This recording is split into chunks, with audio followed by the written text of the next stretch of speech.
Okay, so we're continuing this differentiation integration arc, and this is all integration. And so we're going to start by talking about the trapezoid rule, which is something you probably actually already know or understand intuitively. We're going to talk about how to do more than one trapezoid at a time also. Okay, so let's see. Trapezoid.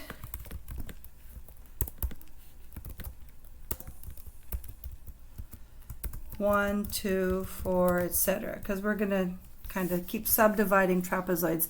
You can make any number of trapezoids, but it's just as easy to make them even powers of 2 so that we can use other techniques we'll talk about quite soon. So just hold on, there's kind of a reason behind it. Okay, so we have, hopefully we have, there we go. We want to use a trapezoid rule to figure out the area under the curve here from A. So this is A, f of A. And this would be B, so this would be B, f of B. Okay? And maybe I'll just draw myself a line between here and here. Pretty good. All right. Make the points bigger so that looks like that line goes where it's supposed to go. Okay, so what we want is the area under the curve, really, but what we're going to get instead is actually the area under the line. That's what happens when you do a trapezoid rule. So area under the trapezoid is going to be, area is f of A plus f of B divided by 2. And then times B minus A. Okay? So that shouldn't be surprising to anybody. And you can use one or many trapezoids. Okay, so suppose you want to go from A to B and you want a whole bunch of little trapezoids, right?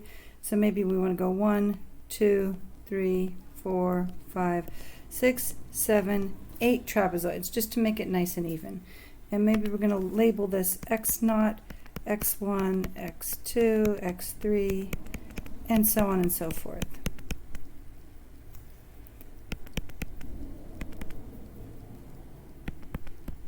So that would give us 1, 2, 3, 4, 5, 6, 7, 8 regions. Here n is equal to 8, and our h would be b minus a over 7. I mean over, over 8. Okay? So in that case, what would we do? So for each one of these regions, we would say, for example, let's just pick one of these. So I would say f of x3 plus f of x4 over 2 times, well, in this case, h. Because I've already said b minus a over 8 is h. So what's going to happen is I'm going to have somewhere else, let's say the next cell, it's going to be f of x4 plus f of x5 over 2 times h. Okay, and then there's going to be more terms on either side. So the thing you want to notice is that this piece and this piece are going to kind of balance out here.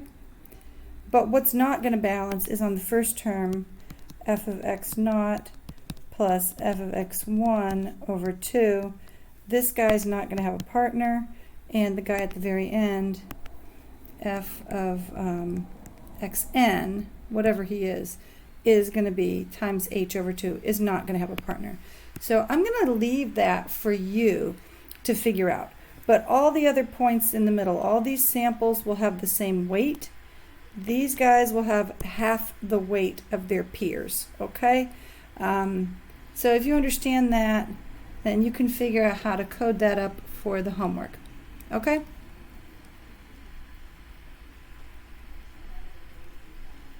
Yeah, that's all I'm going to say about that. Okay, now, what about questions that say something like determine degree of precision? I love these questions.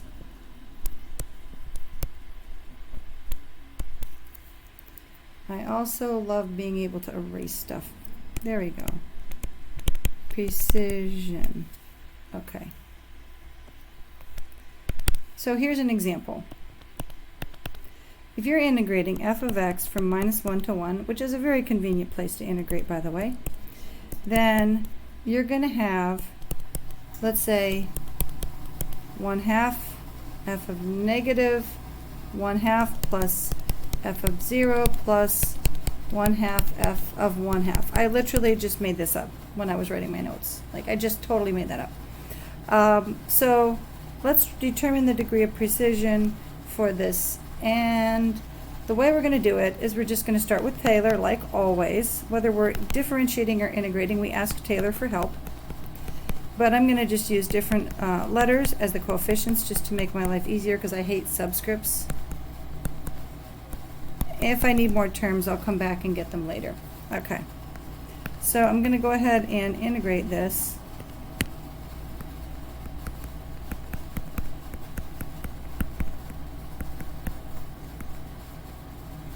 Okay, I'm leaving off all those extra terms. It's going to be like this. ax plus bx squared over 2 plus cx cubed over 3 plus dx to the 4th over 4, evaluated at 1 and -1.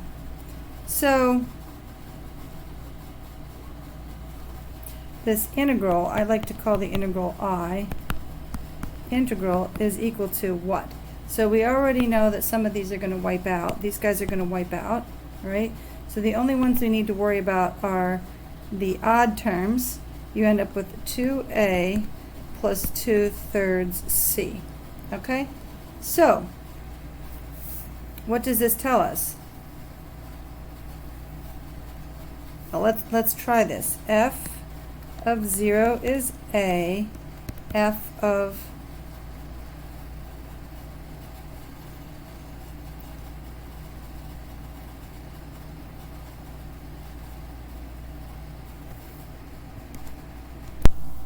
sorry about that. F of 1/2, you're going to plug it back in up here and figure out what f of 1/2 is. Why don't you go ahead and do that and figure out f of -1/2.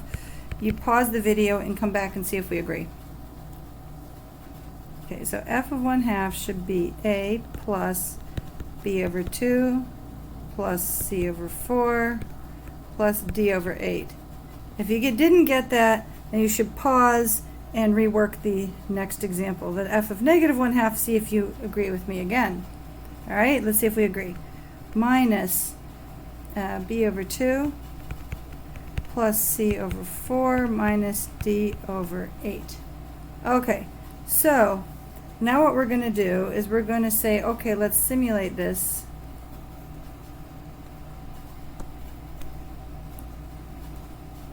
It's annoying that I don't get my whole screen. Okay, so I'm going to put all these pieces back together and see what I get and see how close I get to the integral.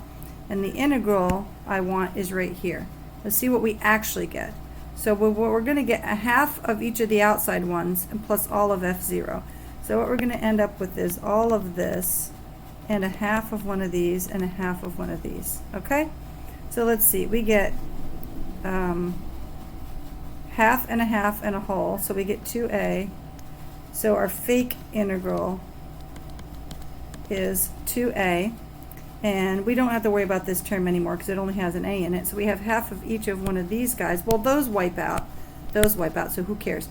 So you have 1/2 of c over 4 plus c over 4, which gives you 2a plus, well, 1/2 of the same thing twice. Okay? So that's what we get. So the real I is going to be 2a plus 2/3 c, well, plus other terms, but the fake one ends at the c. So instead of 2/3 c, which is real, we're going to get the fake c, which is c over 4. So what it tells us is, well, how far, what's the order of accuracy? Well, we didn't get the c's we wanted. We got a and b correct. So if we go back to our original function, a and b were fine, and we unfortunately didn't get to match the x squared or x cubed term. So the order of accuracy for this is, unfortunately, the degree of precision is we have a quadratic equation only. So it will correctly integrate a quadratic equation or anything lower. So in other words, a line or a constant is fine. But you'll have errors in the cubic part of the function and higher. Okay? So this, can we adjust the weights? Can we fix this? Say, can we fix this problem? Of course. So I can ask you other questions that say, hey, why don't you find out what is the right thing to do? And so what we can do is we can make use of this extra information we had, since the real integral is 2/3 c, and we probably want some kind of symmetry.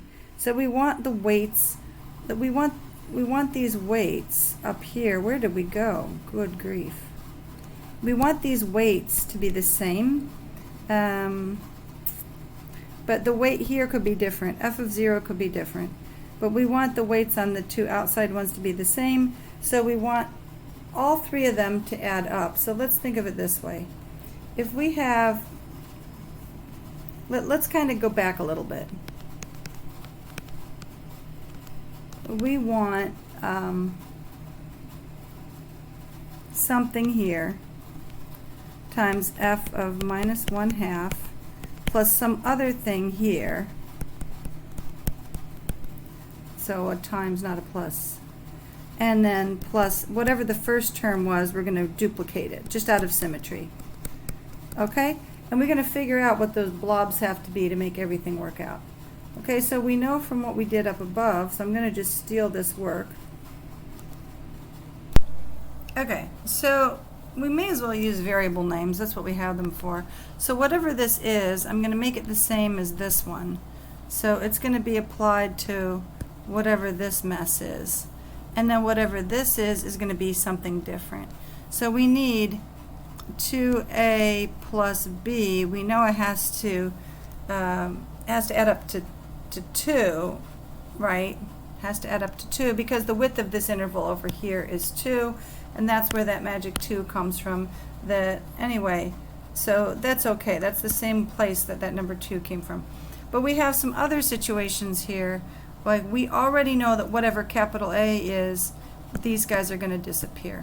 So the question is, we need something that's going to really satisfy those guys. So what is that telling us? We need A times c over 4 is equal to 2/3 little c. So, okay, so I'm going to get rid of the c because it's the same on both sides.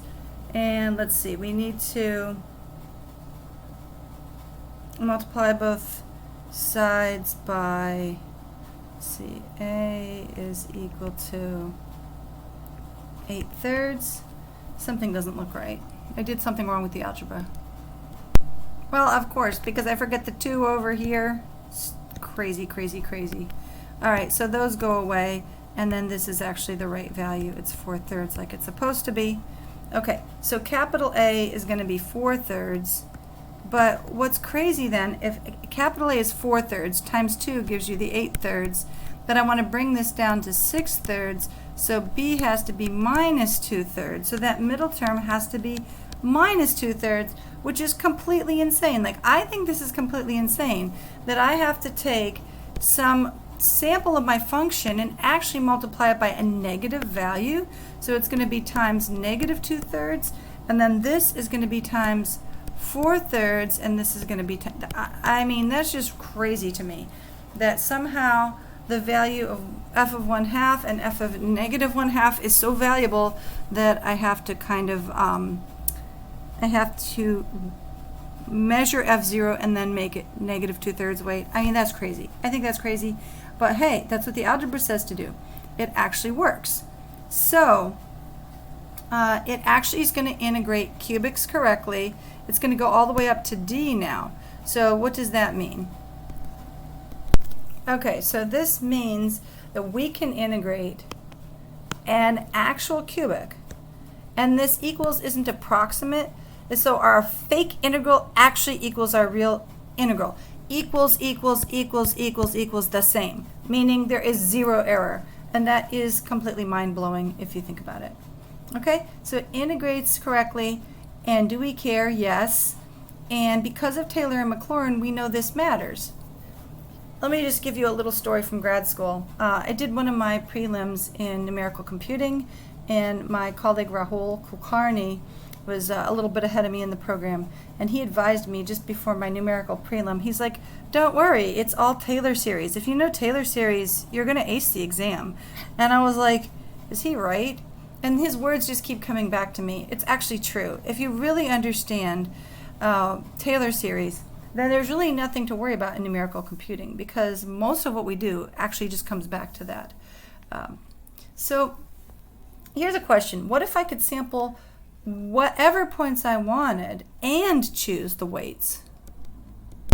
In other words, what if I could pick capital A, capital B, capital C, and lowercase a, lowercase b, lowercase c? Is that allowed? Of course it's allowed. Everything's allowed. There's no rules. This is math. It's okay. So if we get to pick capital A, capital B, capital C, little a, little b, little c, this thing we will deal with in a little bit. That is called Gaussian quadrature. Why do they call it quadrature? You want to know why? Do you really want to know why? It's the same crazy person who named the quadratic formula with the word quad in it. There's no quad anywhere. Like if you have something and you want to know the area of it, you break it up into little squares and you count the squares. That's integration, right? It's like, but these little pieces have 4 sides on them, so we must be breaking them up into quad somethings. We're breaking things up into quads, like on the quad, you know, like outside of Mary Graydon Center, on the quad. That's what we mean, on the quad, the surface area. That's what quad means. It's kind of stupid because, well, this is what happens. Human beings make names for things that don't make sense, and then later when they get a clue, the old name sticks. Like, I think the oldest bridge in France is called Pont Neuf, which means old, that means new bridge. It's the oldest bridge, but it's called the new bridge because bad names stick. And Newton is like the word Newton or Newtown is one of the most common names for towns, because you make a new town and they're like, what are we going to call it? I don't know, let's call it the new town. No one would think of that. And then it gets stuck with that name forever and always. Okay, so anyway, so yeah, that's a Gaussian quadrature. And what about if we're not allowed to pick A, B, and C? What if we can pick little a, little b, and little c, but we have to give them all equal weight? They all have to be equal weight. So in other words, you're putting the constraint A equals B equals C. You can pick it, but they're all the same. Okay, in that case, what we have is something called uniform coefficients. And you can look this up on page 323. I encourage you. This is an excuse to open the Isaacson-Keller book. I will tell you more about that book when we're live together. But that's on page 323 of the Isaacson-Keller book. Oh, also, about the Isaacson-Keller book. Fun fact about the Isaacson-Keller book. Isaacson-Keller trivia. Okay, you have to look at the preface or the introduction. It says, starts with the letter D. I don't know. You take the first letter of each word and you string them together. The entire introduction is a message. It's a secret message. Secret message time. Okay, so take the first letter of each word, string them together, and see if you can read the secret message. Okay, now, can we select weights and sampling locations? We just already talked about that. That's Gaussian quadrature. I'm going to put a little review grid up so you know which thing is which. Okay, here's a little grid. If you have equally spaced points and equal weights on your points, you're essentially just using midpoint rule repeatedly. So not just one midpoint rule, but repeated. Okay, if you have optimal spacing and optimal weights, that's at the other end of the spectrum. That's Gaussian quadrature. If you have equal weights but optimal spacing, that's uniform coefficients. But if you have optimal weights and they're equally spaced, that's Newton-Cotes. Now, with Newton-Cotes, you have two flavors, vanilla and chocolate. No, just kidding. Okay, you can have them be open or closed. So if you have equally spaced points over your interval like this, okay, like here you have n equals 4 points, or maybe you call this n equals 3. Anyway, you have 4 sample points. If you're sampling at the endpoints, if x naught is equal to a and xn equals to b, and you have all those points, that's going to be closed. Okay? Now, your textbook, I don't really care about the numbering, but you should just be aware. But the textbook will number these kind of a little bit strangely to my thinking. But if x naught is here, and they use x negative 1 because they're not sampling there, but they want the interval to start over here at a, then it's going to be closed. So for example, you might have points x1, x2, and then x3 is equal to b, but you only have these sample points and you're trying to use them to integrate all this area. Okay, then this is going to be open as opposed to closed, where you get to sample also on the endpoints. Okay, so what we actually just derived above when we did this, when we said 4/3 f of minus 1/2 minus 2/3 f of 0 plus 4/3 f of 1/2, we actually derived something called a Newton-Cotes n equals 2, meaning 3 internal points. That's the open Newton-Cotes formula. Okay? So don't blame me for this crazy naming. I think it's ridiculous. I would never have called this n equals 2 because there's 3 internal points. Come on. But that's what they call it. And next what we're going to do is we are going to derive, we will derive a closed n equals 2 Newton-Cotes formula. And what that means is you're going to have still 3 samples, including n's. Okay, so for example, I'm going to just get this set up. I'm going to hope that you will pause the video and do it for yourself. I'm going to go from 0 to 1 instead of minus 1 to 1. And what I'm going to do is ask you to see if you can satisfy this. bx plus cx squared plus dx cubed. Let's get greedy. We may or may not get this far. But see if you how many of these variables you can, how accurate you can get. Is some a times f of 0 plus some b times f of 1/2 times some c times f of 1. Now we could use h's and stuff like that, but we've just had enough of it. Like I've had enough of h's and x plus h's, so I'm just going to start at 0 and go to 1 and just use the raw numbers, because all this stuff scales. Once you get the coefficients, you can scale all this stuff. So go ahead and try to find capital A, capital B, capital C. Okay, so we're going to do the real integral, fake integral thing. So what's going on here? The I is the real integral is going to be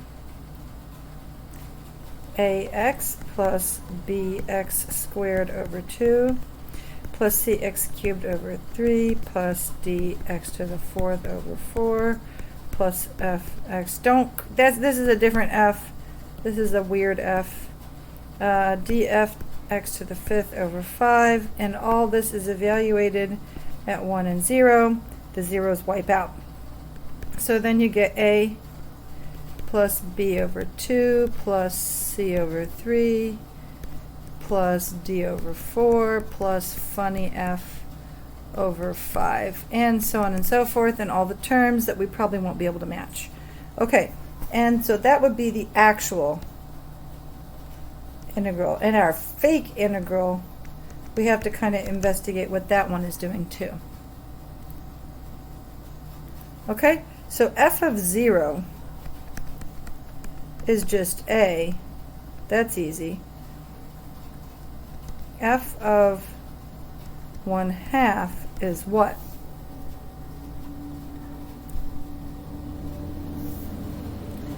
A plus B over, so what is it? 1/2 squared is a 4th. I'm sorry, I'm looking at the wrong thing. I have to look at this piece.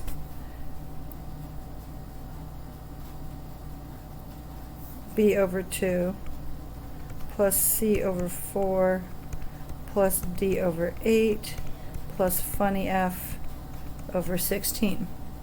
Okay. And what is F of minus 1/2? It's very similar to that. A. I'm thinking of the wrong problem. Duh. F of 1. A plus B plus C plus D plus funny F. And again, these will keep going. If for some reason we can match that funny F, we will just keep adding more terms. Okay. Now, the capital A goes on F naught, so that capital A goes there. Capital B goes on here. And capital C goes over here. All right? So one thing we know, we want A plus B plus capital C to equal to 1. This is just a C equals 1. Because why? Because the whole integral, if this is just an A, if all these terms are 0, if all those terms didn't exist, then you would integrate just the constant y equals A from 0 to 1, and then this area should be A, right? That makes sense. So we know exactly what happens in the constant case. That one's always the easy one to figure out. You can just visualize that. So all those terms together have to equal 1 because they're going to multiply that A. That condition is pretty straightforward. We also want what other two conditions? So you're going to look at this column here. Capital B times B over 2 plus capital C times B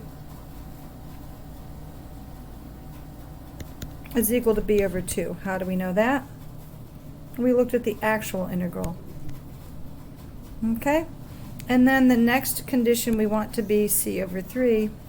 So this guy, we want capital B, C over 4, plus capital C times C has to be little c over 3. I usually make the little c's like curly, cursive c's, so we know they're a little different. Okay. But usually I try not to put two c's in the same problem. Okay, but we have 3 equations and 3 unknowns, and I'm going to leave that as an exercise for you, okay, because you really don't need to see me do that. But capital C and A are going to be 1/6 when we're done. And what are we going to end up with? B is going to be 4/6. You could write 2/3, but I'm just going to write 4/6 just because it makes my life easier. So then, integral from 0 to 1 of f of x dx is approximately 1/6 of the following: f of 0 plus 4f of 1/2 plus f of 1. Okay? And we can look up above and see, well, could we have satisfied this guy? No. We had 3 equations and 3 unknowns, and we extinguished all of that. We could just peek and see how well we did. You can say capital B times little d over 8 plus capital C times D, is that equal or not to d over 4. And here's how we'd find out how bad that is. What was b? Well, we said that b was 2/3, right? So 2/3 d over 8. And capital C we said was 1/6 d. Is that equal to d over 4? So let's see, 3 times 8 is 24. 2 over 24 is 1/12 d plus 1/6 d. Is that equal to d over 4? Okay, well, let's find out. So we have 1/12 plus 2/12. Is that equal to 3/12? Yay! So we get one for free. We had 3 equations and 3 unknowns, and we got an extra one apparently for free, almost free. Yay! So then what we can do is we can check next to see if this one works. I'm pretty sure that one's not going to work. So let's just find out. So this capital B times 1/16 plus capital C times 1, is that equal to whatever F needed to be? What did F need to be? Was it 1/5? And let's look up again. C and A were both 1/6. It already looks not very hopeful.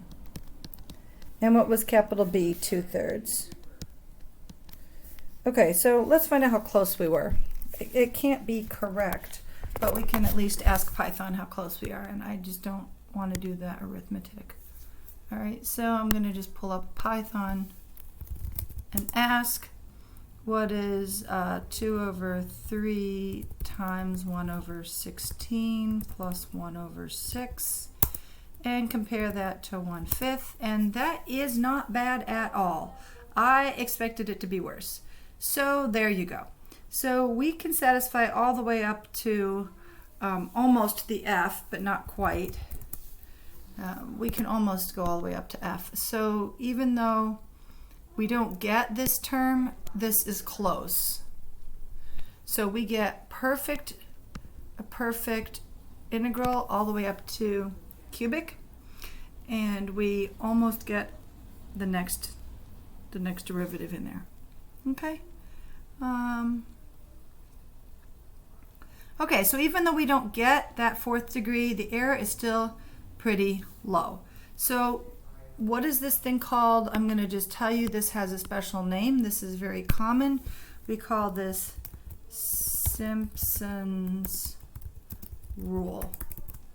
It is the n equals 2 closed Newton-Cotes formula. There we go. Okay, so hopefully that makes sense. We're going to be moving on to Romberg integration. If this were a real live class, I could stop and ask you if you have any questions. And undoubtedly somebody would have a question. So I'm very sorry that I cannot pause the video and answer your question. I can't even guess. Hopefully by rewinding the video you'll be able to answer your question, but if not, please, please, please tell me in class. Okay, next we get to talk about Romberg integration. Romberg is going to combine acceleration methods and the trapezoid rule. Now, I want to first show you this cool thing, and there's a method to my madness, because there's something else we're going to do later in the semester, and I want this thought to be in your head, but all by itself it doesn't look like it's all that useful, okay? So I'm going to show you this cool thing that happens when you go from using one trapezoid to 2 to 4 to 8. Okay, so first of all I want to imagine that you have some kind of curve. You want to get the area under this curve, and you're going from like A to B.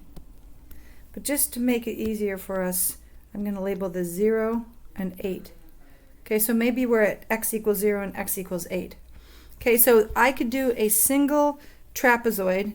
I'm going to call this trapezoid 1, and it's going to be f of 0 plus f of 8 over 2 times 8, because 8 is the width of the interval. So I'm going to average the two endpoints and then times 8. Now you may say, why don't you just multiply by 4? Yeah, that's exactly what I'm saying. But this is going to be easier to visualize if I do it this way.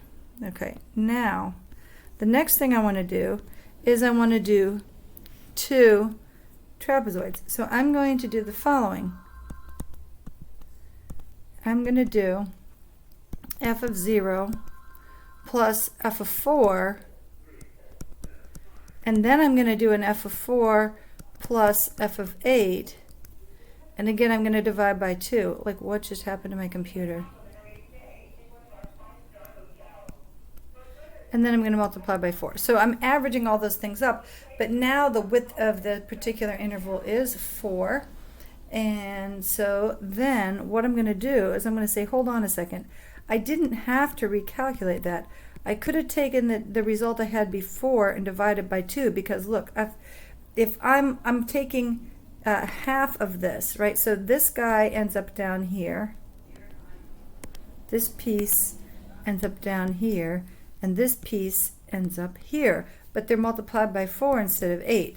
So in essence, I'm just taking half of what I had before, right? And then I'm multiplying evaluated f4 times the value of 4. Okay, so I'm going to do this recycle trick. Okay, now what happens if I want to go to T3? Now T3, I'm going to use a different color. I'm going to use blue.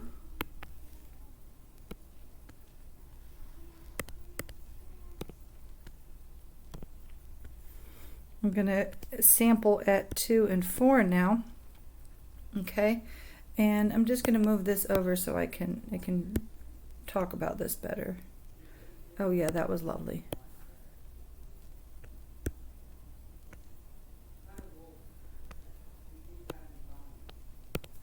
Okay, now I want T3. And just like before, I'm going to be able to recycle by taking, because everything, the same process is going to happen. Everything from F0, F4, and F8, it's going to all be shrunk by a factor of 2 in order to make way for these two new samples, F of 2 and F of 4 are going to need to be brought in. And they would be multiplied by 2 and divided by 2. So I'm just going to, I meant to say 6. How could I even believe myself when I said 4? That's ridiculous. This is a 6 and this is a 6.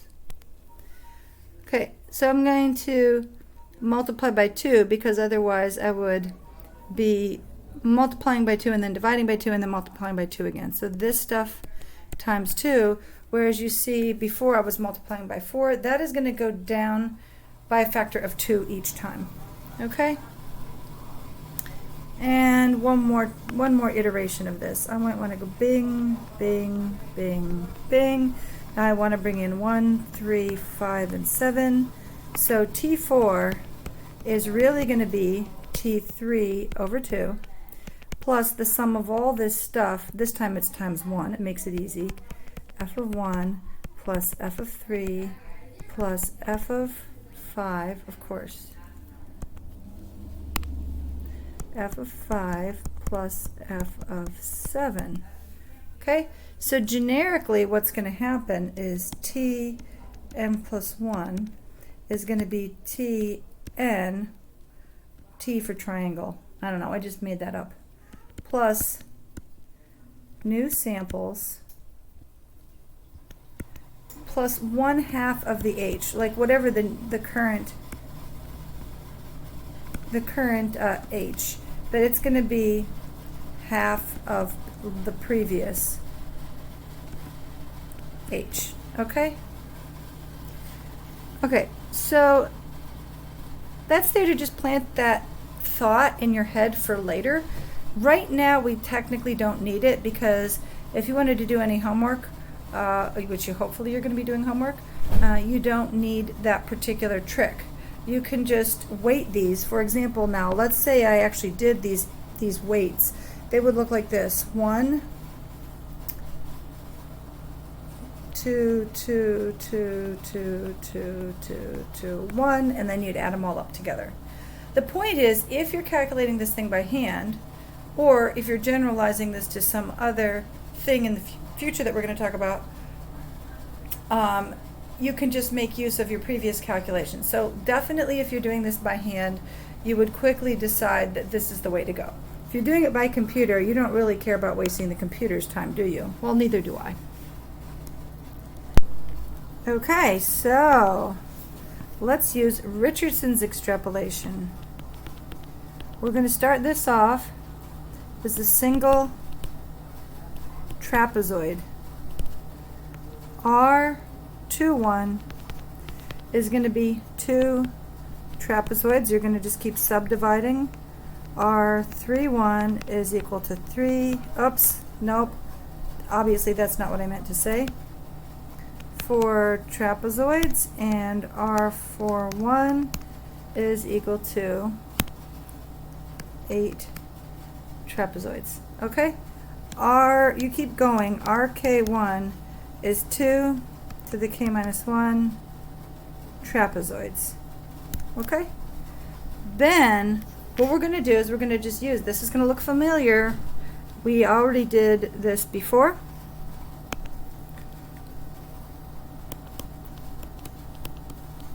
RK2 is RK1. Where have we seen this before?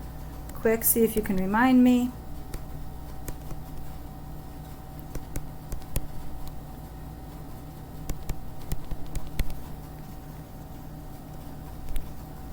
Okay, and we're going to divide by 3. There's the big trick. Okay, so why is there a big trick here? The next one's going to have a 15 underneath. Well, I'm going to write the general form though. But that was a clue. Okay, where have we seen this?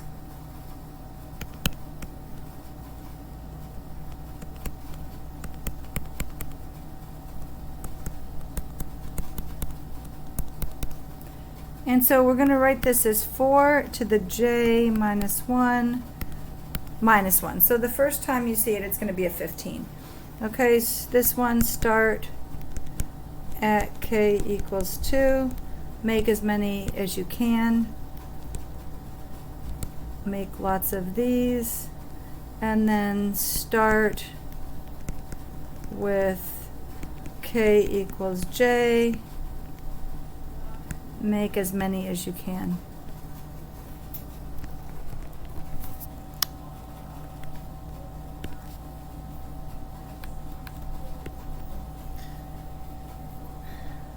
Okay, and finally you're going to stop, and that's going to be your result. Okay, my computer is completely insane. It just, my pen stopped working. I don't know why. My pen decided to go on strike. Okay, finally you get to this term. This is your last one. So you're making a triangle's worth of these guys. Okay, it's your result. Okay, of course you're going to want to do this in Python. Where else? You're not going to want to do this by hand. Okay, so hopefully that's enough information for you to get that question right. And then we're going to talk about next, Gaussian quadrature. Okay, I already explained where the word quadrature comes from, and it's completely insane. Okay, just like 4 sides on a square, quadratic formula. Yes, okay. Now, if you can choose the weights and the locations, okay, you're going to have to hang on to your seat because this is going to be a fun one. We're only going to do it for 3 sample points, and we're going to make the simplifying assumption that it's equally spaced.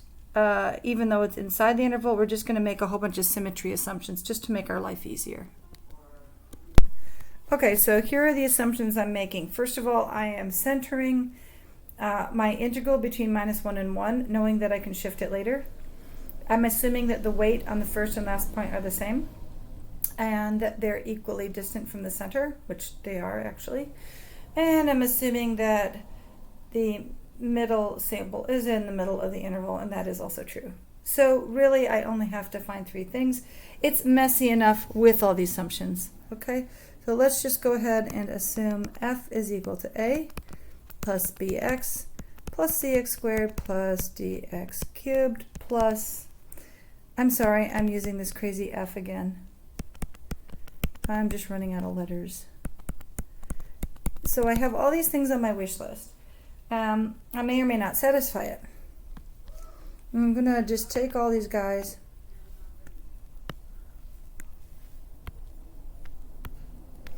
and dump them all over here.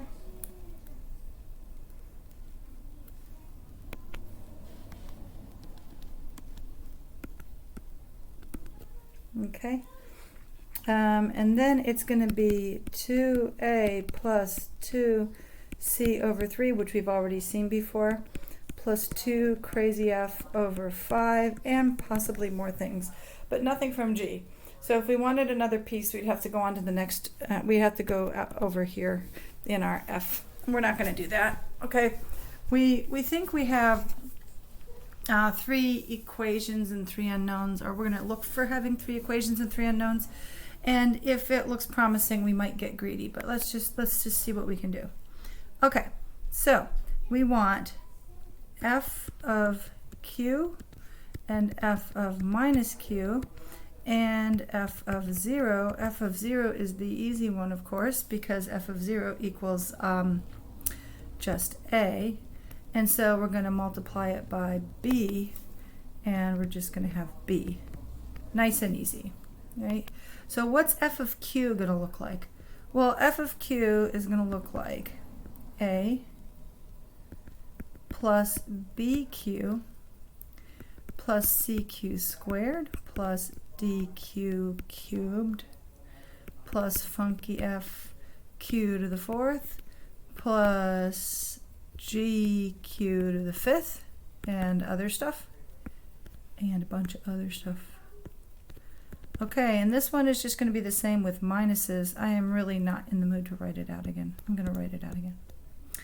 bq plus cq squared minus dq cubed minus crazy f q to the 4th.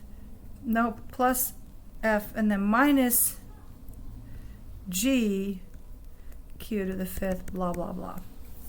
Now this a, we already assumed that these guys are the same. Why not? They should be the same. So now what do we know? Well, we know that I forgot to use my line tool. There we go. Okay. Now, so we have these pieces over here that we're trying to match up, which I'm thinking is the actual integral, and I'm trying to make the fake integral look as much like the actual integral as I can. In this case, I have 2a plus b has to equal to 2 because this integral goes from here to here. Also because of the 2a over here. Right. So 2a plus b equals 2. Sorry about the bad color. I'll just change that color for you. Okay. Now, these guys are all going to cancel out. Yay. So if we can get c to work and f to work, then we're good all the way up to g q to the 5th. That will be cool. So let's see if that works. We have 2a little c q squared should equal to 2c over 3. So I can get rid of the 2, magic eraser, and I can get rid of the c, magic eraser. We don't know what that is, but I'll hold that off for a second because maybe I'll get a clue with the f piece. Okay, 2 capital A f q to the 4th equals 2f over 5 because I'm comparing the actual integral to our fake integral. Let's see what pieces I can erase. The 2 can go away, the f can go away. That means I need to put a 1 in the numerator. Well, that's not too bad because I have 2 equations and 2 unknowns. I should be able to get a and q. Once I get a, I should be able to find out what b is. You know what? I think I'm going to let you do that. I will tell you what the answer is, and then you tell me give you a clue. You should end up with q is the square root of 3 over 5. In other words, plus and minus, of course, because the other one is just going to be minus q. And then we're going to end up with, you know what, I'll let you figure it out from there. That's enough of a clue. Okay, so we're going to actually get it all the way up to quintic, and that's great. And so I guess I'm going to have to reveal to you what those coefficients are. So what you've got is you've got your integral up to quintic, which is pretty cool. And this is the way I will write it.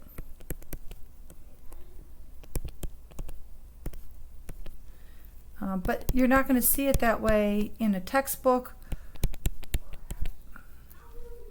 or if you go online and look up the coefficients somewhere. I'll show you what it's going to look like online or in a textbook. Okay, so that's what I would write it like, but here's what the table is going to say. Okay, so it's going to look like this when you look it up in a table, which is really, to me, deeply dissatisfying. I really don't like that, but that's what it does. It looks like this. So, for example, your 3/5 is right here, and your 5/9 is going to go right here. Your 8/9 is going to be here. Okay, so it's all in there. It's just not as much fun this way. Okay, so it just looks like some kind of sanitized table of values. Okay, but that's what happens. Now, you're not actually going to have an integral that goes from -1 to 1, so you're going to have to scale it. Now, there's these detailed instructions in the book, but I think it makes more sense to just try it yourself.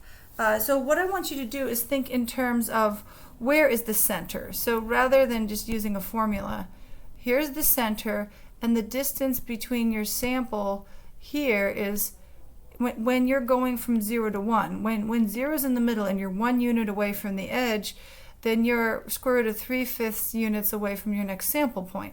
So for example, you want to look at the integral you desire to calculate. Half of that integral, half of the length of that integral, like so if you're going 15 to like say 21, then 18 is in the middle. Right, so you want to say, oh, from 18 to 21, this distance is 3, and so I have to stretch this guy by 3. Right, so you would take that and multiply by 3. So I just want you to use logic to reason out where those sample points are going to end up. The weights are going to be initially the same, but then you're going to have to scale the whole thing by the width of the interval. So if your interval is now 2 and it goes to being an interval of width 6, you're going to have to multiply your final result by 3. And so I think you have enough mathematical maturity to work that out for 1 or 2 exercises. And since we're not going to be doing a lot of these, I want you to just sort of get your feet wet and do a few of them just so that you can understand how they work. So I'm not going to worry that much about that. I think you can handle that. I will just give you like one more example of how you might stretch one of these. So for example, if I wanted to take the integral from 95 to 115, let's say, of f of x dx, and I want to use n equals 3 from above, this one we just did.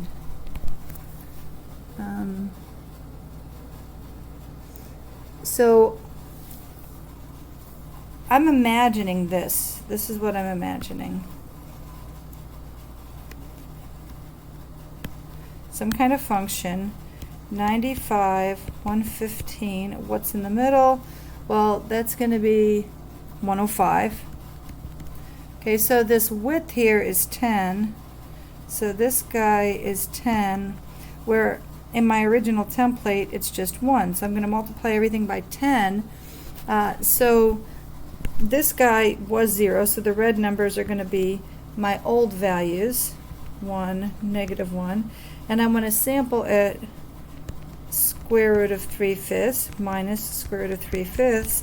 Well, if I multiplied the whole interval by 10, then I must multiply this guy by 10 in order to figure out where the new sample point is, right? And when I'm done, the whole width has to be, the whole thing has to be multiplied by 10 in the end too. So I would just say this is approximately equal to 10 times, okay, I'm going to still have the 5/9 f of 105 minus 10 square root of 3/5, and then I'm going to multiply by 8/9 times f of, I'm going to run out of space, so I'm going to move this bracket, f of 105 plus 5/9 of f of 105 minus 10 square root of 3/5. I mean plus, of course I meant plus. Okay, so this 10 of course came from here, and it ended up both here and here and here. Okay, and then the new center of course came from this value, and so I think you can see where all the pieces end up. It's not that complicated. Alright, and so I know it's been a whole bunch of different things in this lesson, but now you can go work on your worksheet and get your quiz and moving right along with this. Okay, so thank you for your attention. Hope that was useful to you.